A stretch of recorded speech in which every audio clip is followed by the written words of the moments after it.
Hi Mum! You do everything for everyone else. Let me help you make your life easier.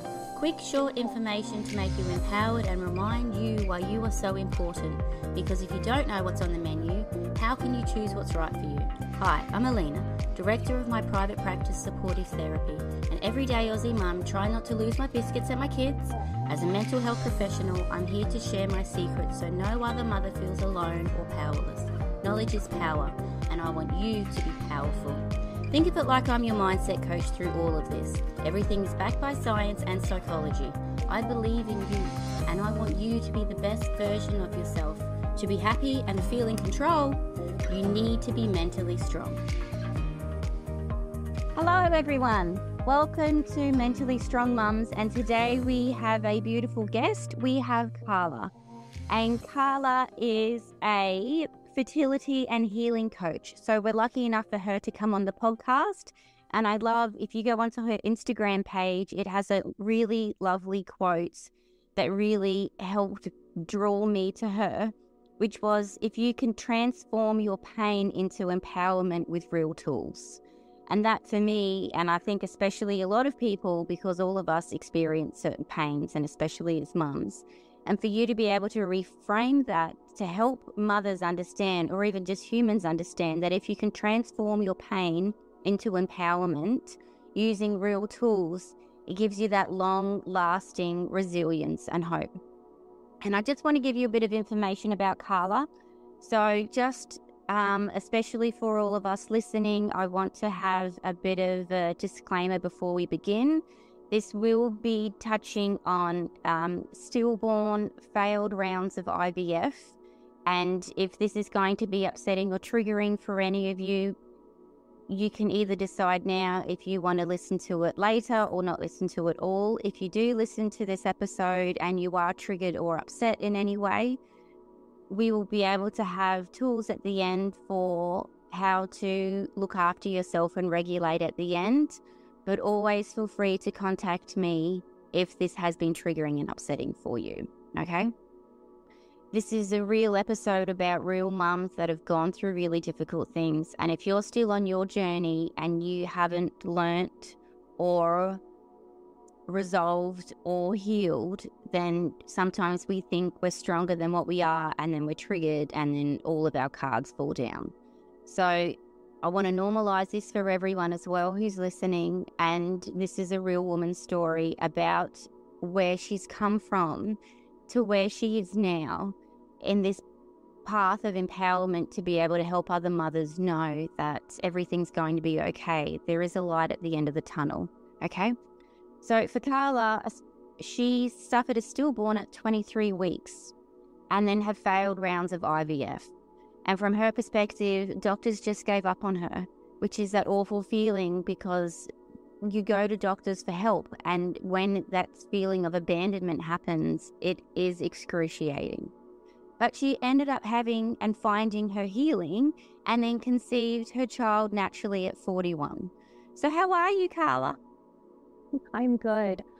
Thank you so much for having me. And also would like to add too that there are many times where I'm still triggered, even though I'm on the other side. And I want to say that that's very normal. And I have moments where I fall back hard on my grief and in my pain. And that my healing journey is a daily practice. It is something that I practice daily. And I know it's going to be a lifelong journey. So if you are triggered, it's okay. And I understand I'm still triggered. But I want to share my story because I feel like there's so much taboo around this subject. And in sharing my story, we give voice to the unspoken. The more we talk about it, the more we can come together to support one another and heal. And that's really my message. This is beautiful. I'm really grateful that you're able to come on and share that. And it's so good because sometimes when we go to someone like to get support, there can be that misconception that they're completely healed, they're immune to all of this now, and it's lovely that you can normalize that as well, that this is my profession. I am in a really great place and I do consider myself healed, but there are times when I am human and I do get triggered. So that's lovely, because that's just that beautiful connection to mums and humans that we all need. Yeah. You know what? It's about my embodied experience. As you mentioned, my first pregnancy ended in a stillbirth of my daughter Paloma at 23 weeks. And that really changed the trajectory of my life. If you had asked me 10 years ago if I would be a fertility coach working with women who are suffering through pregnancy loss and infertility to reach their dreams of motherhood, I would have said, no way, no way. But it's a beautiful thing that this pain has turned into my purpose. And I feel so deeply rooted in this because I know that there needs to be so much more support. There needs to be much more information. There's such a gap between healing and medicine. And I've lived that experience. I know not everyone has a happy ending, and I am so grateful every day that I do have my happy ending. And that's why I'm so passionate about this work, because when I was on this journey, I felt very, very alone. Even though I was surrounded by family and friends who deeply cared about me, it was an experience that can be very lonely and very difficult. And I found that surrounding myself with community was the most powerful tool, because to share your experience and actually give voice to your pain and your grief, it's liberating in a way. And to be understood by a group of women and be supported, and to hear those two words, me too, it has so much power. There's so much power in community. Isn't that lovely? And for you, how did you find your healing?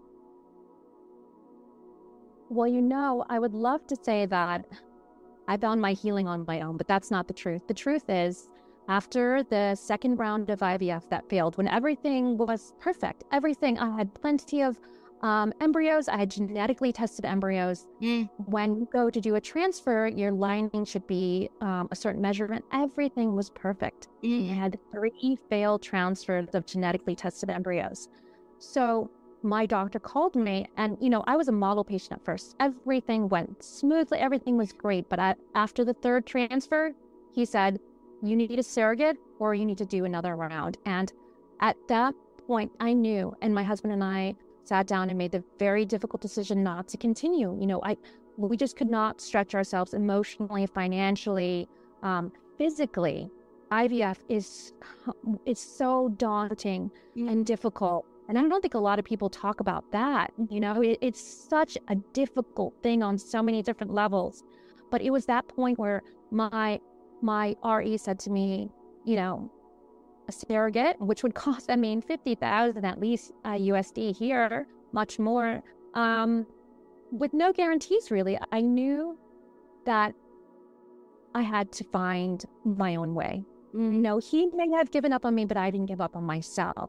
And it was that point where I became empowered in a way. I was like, I thought, who is he to tell me that this is my only way? And it kind of lit a fire underneath me. It's like, who is this man telling me what I can or cannot do? I will make that decision with my husband, of course. As in our partnership, we make that decision. So it was like that point where I felt so empowered. And it wasn't like I'm gonna show him. I was going to show myself what I was capable of, because I knew when I walked into that clinic that it wasn't going to work for me. I intuitively felt it, energetically felt it. And I pushed through, I pushed through it. I pushed through the pain. I pushed through the doubt. I pushed through the panic attacks that I was having. I wrote those checks that were down payments on our future house. I did everything that they told me to do. And the only thing I didn't do was I didn't listen to my instinct. And so when I stepped into my healing and I stepped into my power, I like to say that I stepped into my power, I began to learn how to trust myself, trust my body, forgive myself for all the things that I couldn't control. I really blamed myself. I really took all of those emotions and all of those emotions of grief and trauma and pain and unworthiness.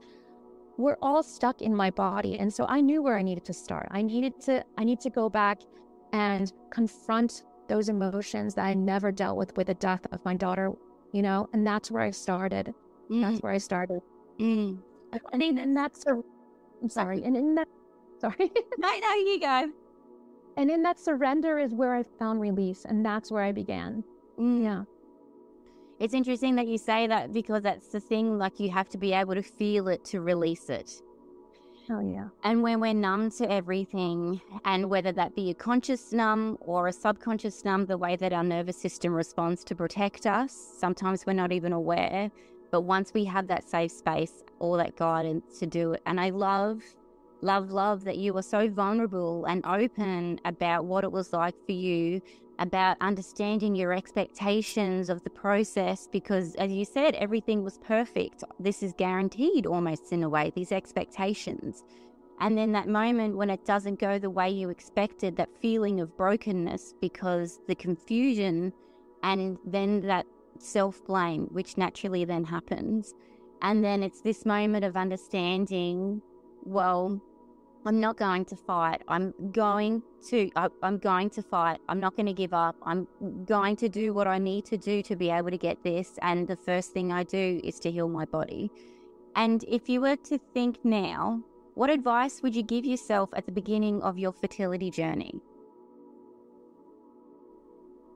I would say that you need to trust that inner intuition, that voice, that feeling, that innate feeling, that feminine energy that you feel. It's valid, and she deserves to be heard. And I wouldn't be a passenger on this journey anymore. I'm not saying that I would be the driver, because I'm not the doctor, I'm not the RE, I'm not the specialist, and I have respect for the medical community. But I would say I would have I would be more of an active participant in this journey instead of just going along with everything that they said. Definitely. It's a very difficult situation sometimes, because there is that power imbalance. And when they're the expert, sometimes I put all my trust and put all my eggs in their basket. Pardon the pun. Yeah. Absolutely. And so that's really difficult, because it's interesting. It's that hindsight, what I know now. And if I could do anything, I would tell my younger self to, not be a passenger, be more. And that's really difficult and hard because of the power imbalances, because sometimes we are dysregulated and we will naturally just fawn and people please, because we're just grateful that someone's talking to us or allowing us to help on this journey or whatever it is. So I think it's really lovely that you're able to look back and reflect and understand from where I was to where I am now. And it's this beautiful lesson to listen to my instincts, to have my own back, to be my authentic self, to know that, try and reduce that power imbalance so at least I can have a voice as opposed to just going along with everything. And so with knowing all of that, how has this experience changed you as a mother? Well, I just want to backtrack just for a second and say that when you feel broken, and I felt broken, I felt like there was something wrong with me. I think you innately kind of look to someone to fix you, to help you, to solve this problem for you. And I think a lot of this journey has taught me that all of that power was within, that I was not broken. What I was hurt. Yes. My nervous system was dysregulated.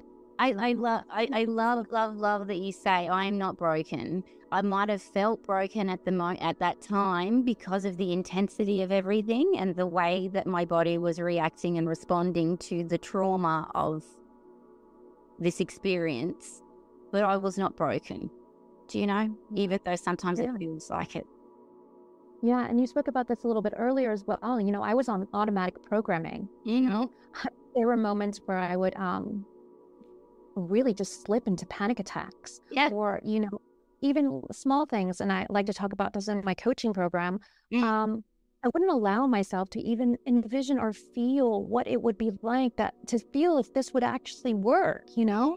I didn't allow myself to even, energetically vibrate on that frequency and even to envision it, because I thought, culturally, Latinos are like superstitious, and I thought it would jinx it, and I realized that I was doing exactly the opposite of what I needed to be doing, And when I started to heal and I got into my meditation practice and my visualization practice, I began to visualize what this would feel like and what it would look like, and it always ended up being this little boy. And it's funny, we are very female heavy in my family and in my husband's family. So even embryos were females. No, wow.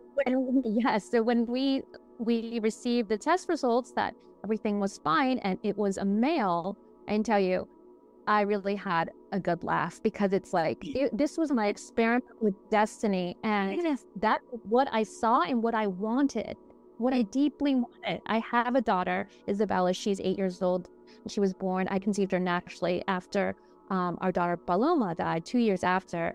How I conceived her, I do not know, grace of God, because I would tell you, and I believe in epigenetics. And my little baby has a bit of anxiety, and I believe that, she has a bit of that, because I was under so much stress. I was scared to death that I would have another baby die. But I mean, she's a beautiful, beautiful young girl, and I am so blessed.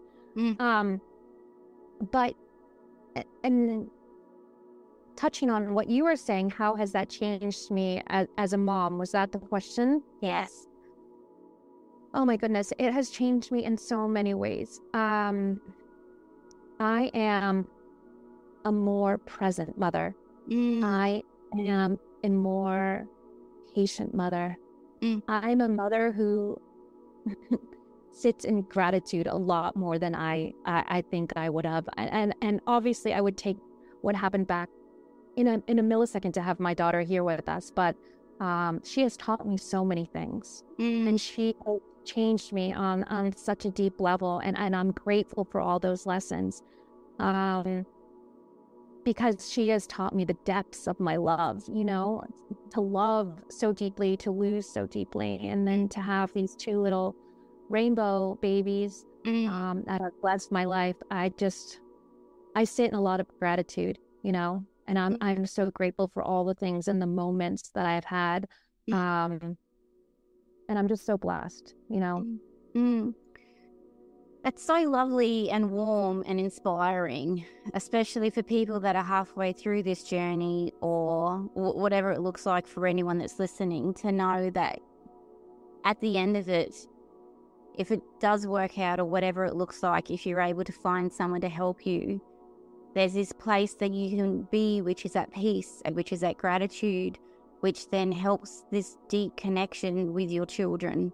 And that's so lovely, because especially in this world where it's so busy, there's so much chaos, there's always things to do, there's always financial pressures, well, not for, to be able to know that I live in a world of gratitude and I'm able to slow everything down and be at peace and be more present, I think that's really a wonderful message about, and a wonderful goal to kind of be in as a mum, instead of just getting swept up and carried away with everything. Do you know? Yeah, absolutely. And also, I'm healing generational trauma, the things that have been passed on to me. And I've kind of begun to open my eyes to it, become more aware of it. And I'm stopping that from my children, because they're growing up in a different way. Yeah. They're growing up in a more mindful way. Simple things. We moved from the city into the suburbs, and my daughter said she wanted a big backyard, because growing up in New York, I mean, there is none. And now we have huge backyard. And I told her she manifested that. And growing up in nature, and we spend so much time outside now that the seasons are changing here. It's spring. It's beautiful. We spend so much time outside in nature. And that is, a beautiful thing to have our children grow up around that. That's free medicine. And it's so important to teach our children the simple things, to take away the iPads or whatever it is that they're looking, and just live a simpler life. And if I'm able to show my children that, then I will be a happy mother. It's the simple things. Well, I was just about to ask you, that brings us on to the next question. From your perspective, can you please explain the gap between medicine and healing, especially from what you've been going through, you've experienced? Yeah, well, I think, for most of my journey in pregnancy and IVF, I have been categorized as a geriatric mom. So that is a woman trying to conceive or pregnant over the age of 35. Yeah. So right at that point, I've always been labeled that. And I always felt it was something that always brought me fear, to be labeled in that way. And it always made me wonder, am I too old for this? Can I do this? Is this going to work? Did I wait too long? It had me questioning everything that I had built in my life. There were reasons why we delayed building a family. I wanted to feel safe financially, emotionally. I wanted to feel safe in my marriage. I wanted it to be the right time. That was a choice I made. But according to the medical community, I was geriatric of advanced age and high risk. When my daughter Paloma died, the experience that I had in the hospital was tragic. They didn't have the right support to help guide you through what was such a traumatic and painful experience. And even when I got home, there was no support, post losing our daughter. And then, in our IVF process, walking into the office in New York City, it was a football-sized field of women. Yeah. All putting their hopes and their dreams and a lot of money into something that is sold as a guarantee, but just certainly is not. Yeah. And I certainly felt as if I was a number. And if I was going to help his success rates, because a lot of these fertility clinics, when you're looking for a fertility clinic, you look at their success rates. And if I was going to help their success rate and be successful, he was happy. But then when I became, quote unquote, a difficult patient, or there was going to have to be more testing run or other things, or it just didn't work, then I became a difficult patient. And I felt his attitude changed towards me. He became more short, more like I just did not feel like he was on my team. I did not feel like he was supporting me. Yeah. And I feel like a lot of doctors are stuck in old dogmas. They don't want to really try and discover what is at the roots of, your difficulties in conception. A lot of times doctors really want the quickest way out. If you're suffering PCOS or endometritis, or you have a regular period, the first thing they give you is the pill. It's just a pill. Here you are. And there needs to be so much more. There needs to be more research. There needs to be more support. There needs to be more guidance. And so what I'm doing is kind of bridging that gap. As a person, through my 10 years of experience, through pregnancy loss, IVF fail, and then naturally pregnant at the even more geriatric age of 41, I'm kind of that middle person to guide you and hold your hand. I always thought when I was going through this process that my daughter, who's a little angel, would guide me by holding my hand. I just wanted to feel the comfort of someone supporting me and to know that someone is on my team and fully supporting me and wants the best for me, regardless if it was successful or not. I think that's so important. No, it is so important. And it is that thing, we need to feel in a community. We need to feel like we're not alone, and we are mammals, and we need to feel connected. And that's exactly what that is understanding, looking for even if it's what that makes me feel that I'm not alone. They can give me the strength, they can have my back with all of this. So just out of curiosity, what kind of healing modalities do you use to heal? Well, I started with meditation. And that was, I mean, I think a lot of people, maybe it's just in the States. I don't know if you have that in Australia, but there's this feeling that meditation is kind of woo-woo. You know, I don't know another word to say it, but it's hard for people who are just accustomed to working hard, playing hard, you know, doing the next thing. Kids are going here. We have a schedule, get to bedtime. You know, everything is just go, go, go, go, go, go, go. So to take 5, 10, 15 minutes and just sit in silence and observe, I mean, it's a very difficult thing for people to do. And it was very difficult for me, particularly because in those moments of silence and quiet is when I would connect to the real feelings I had been hiding for so long, which was my terrible pain that I was still feeling for losing my daughter and the grief and the trauma that I was holding. So meditation is where I started, and I also did a lot of visualizations, and I thought that was very, very important, a way to prepare my mind and body, because in those visualizations, I allowed myself to envision what it would be like to have this child that I so deeply wanted. And I was able to drop into those feelings of joy, awe, gratitude.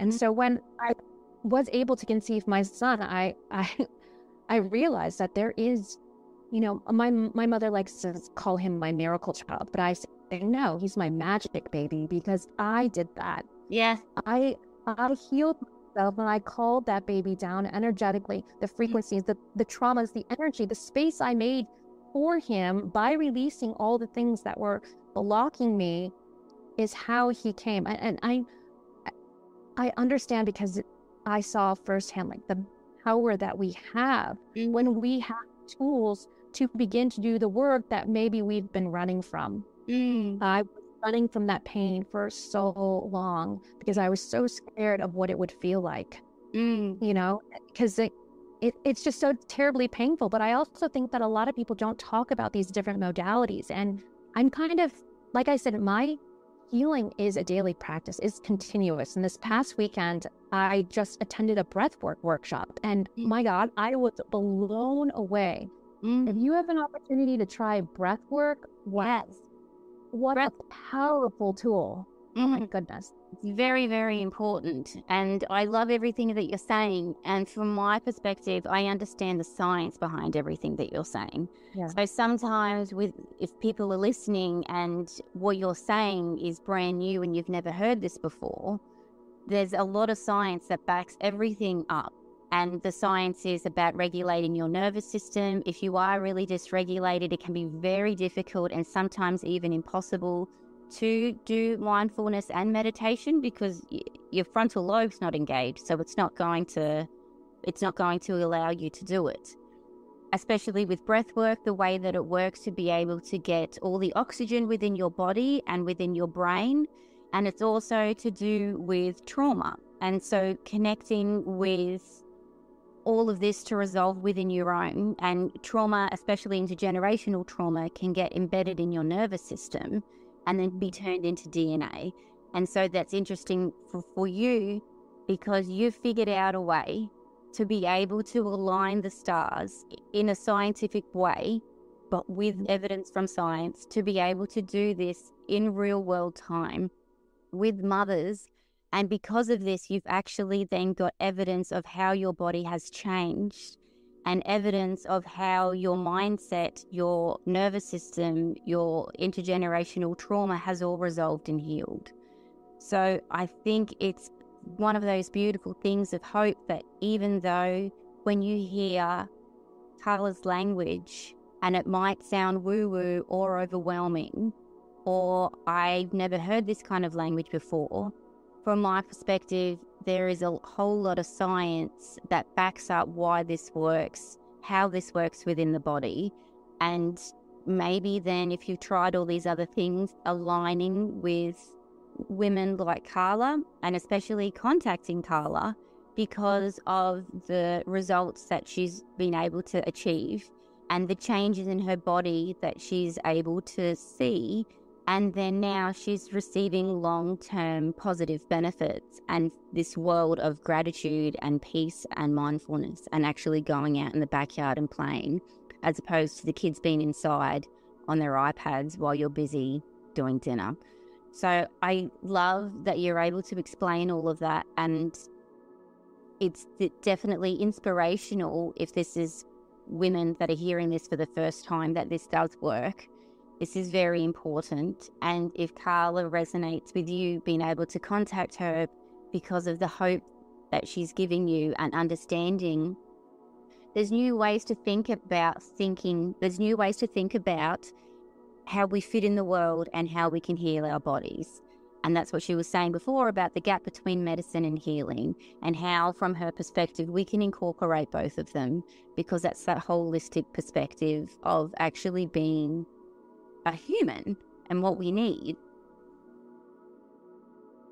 Yeah. And I think, I think it can be overwhelming. I think where you start is just be open. Can you be open? I know that it can sound, if this is the first time you're hearing someone speak of this and using these words, or Yes. Just be open. That's where you start. Be open to learning something new. Be open to the possibility of something different. Be open to your own healing. Be guided to your own healing. And there could potentially be a brand new way to live your life that has genuine and authentic peace and gratitude. And that's why it's so important for you to come on this podcast, so that you can show people that it works, it has worked, and this beautiful guidance as a fertility and healing coach, how it can be achievable. And I've got one more question just before we go, because this is always a huge one for me, and I, especially with my clients, I do relationship counseling, relationship therapy, and understanding how this can impact relationships, intimacy, connection. So how has this journey impacted and affected your own relationship? Well, I'm so happy that my husband and I have always been in lockstep. Yeah. Certainly, he grieved very differently than I did. And I have to say that, and because of counseling, before we were married, we had a very solid foundation. We understood the ways in which we communicate. And I think that's why I am so blessed to have a beautiful marriage, because I know that we know how to communicate to one another, where we can support each other and be that support for one another. I think it's so important. I think that he always allowed for me to grieve in whatever way I needed to grieve. He supported me when I wanted to go to Costa Rica 2 months after she passed away on this, healing, surf trip that I wanted to go on. He supported me, and every time he picked me off the ground crying, and when I found him crying on the bed, I was there to support him and step up and be there for him. But I think that he never made me feel badly for grieving or for however long, and he has been with me and how we keep her memory alive. He is with me in everything that I try and keep her memory alive with the children. We speak of Paloma all the time, and he does too, and the children now do too. Leo is 2 years old, and he knows who his big sister is. And I think that's been a beautiful thing. But certainly the foundation that we had before we got married helped us in a way to support our marriage and keep it strong. Because I remember someone telling me this, and I can't remember who said this to me, but they said, don't let this break you apart, because it will either bring you closer or break you apart. And I remember thinking, well, God, that's really scary. I'm already in a horrible state, and then I might lose my marriage. I mean, geez, that's a lot of pressure, isn't it? I know. What else can I take? I don't think I can take much more. And that scared me, but I know that he has supported me in everything, and I support him in everything. We have a very strong relationship, and we know how to communicate and support one another.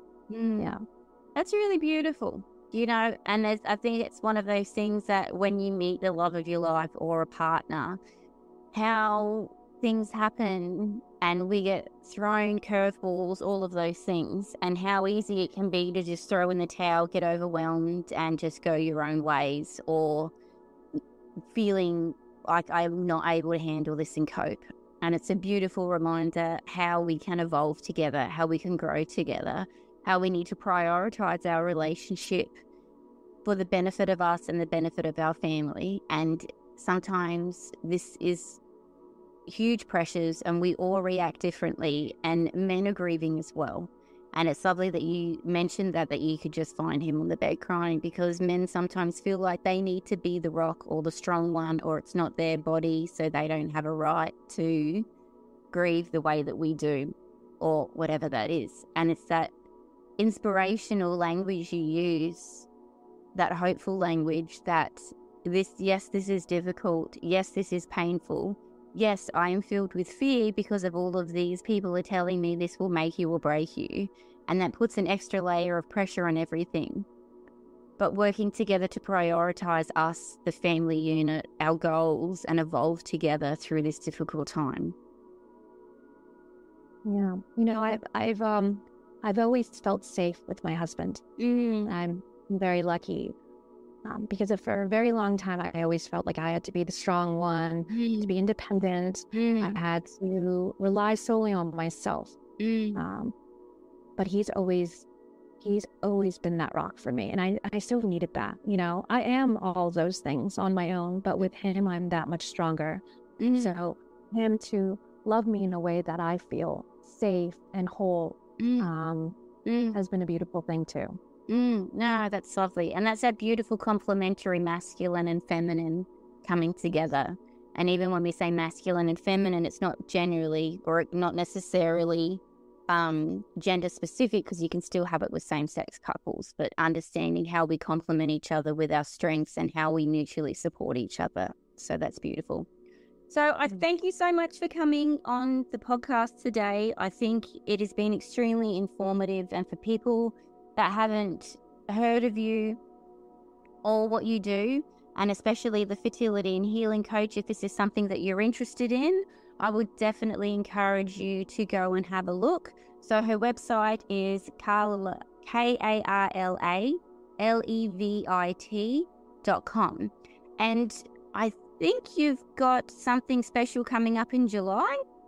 Yes. I told you about how I went on this little surfing trip after my daughter passed. Well, I have been dreaming of having this event. It's a retreat in Costa Rica in July. Yeah, and I'm having this carousel of modalities, because that is what I'm asking women. If you're struggling and you've tried this and you tried that and you just feel so lost, then allow yourself to come and be supported, and open your mind and your heart to different things and be guided to your own healing. We have Reiki, we have cathartic writing, we have a sound bath, and we have the Adventures of Costa Rica. I don't know if you've ever been, but it's a magical, magical place. And I'm hoping that's going to be something very healing and cathartic for all of us, including me. And I'm just so excited about hosting that. That's so exciting. What if we wanted to find you on Instagram, how do we find you? Kala, KARLA.Levit. Yeah, and there's a link for my retreat is right in my bio, and you can certainly send me a direct message if you have any questions or you're curious. I would love to support you in any way. And I also have a free support group that we do on Zoom. I know you guys are out there and the time difference is wacky for us. Yeah. I just wanted to put that out there too, because I think, again, there's so much power in community. And I know that it's easier to kind of go into your cocoon and hide from the world, or pretend that this isn't something that's really painful and you don't know how to deal with it. So the first step is by allowing yourself to share what you're going through. I know it's hard. I mean, I hid away from the world for a very long time. And my message is, allow yourself to be supported. Allow yourself to be held. You can be safe. You will feel safe. And the life that you want can be yours, but you have to do your part. Yes. Transform pain into empowerment with real tools. I love it so much. So go and find her, kalalevit.com on her website. Otherwise, kala.levit, Levit, on Instagram. And otherwise, I'll be seeing all of you in Costa Rica in July. Huh? That's amazing. And I'm so excited to have you all. Yeah, awesome. Well, thank you so much. I really appreciate your time. And hopefully in the future, we'll be speaking again. I would love that. Thank you so much. No, you're welcome. Bye. Bye. If you are hearing this message, you've listened to the entire episode, and for that, I want to thank you for your support. It takes me hours to research and create this for you, so I genuinely hope you enjoyed it and felt more mentally strong. If you have any suggestions or improvements, let me know, because I'm always open for criticisms. If you have found my information useful, please leave a review and subscribe. So by leaving a review, it's a value exchange. It's good karma. I value your support just as much as you value my free information. So find me on Instagram and Facebook by searching Mentally Strong Mums, and I'm Aussie, so we're spelled M-U-M. And then you can find heaps of resources on www.mentallystrongmums.com. And this podcast is for you, so let me know what topics you would like to see covered in future episodes. And if yourself is a professional that is working with mums and would like to be a guest to help other mums be mentally strong, I would love to support you. So message me on Instagram on Mentally Strong Mums, M-U-M-S, all one word. Thank you so much for your time. Have a wonderful day, you beautiful mum.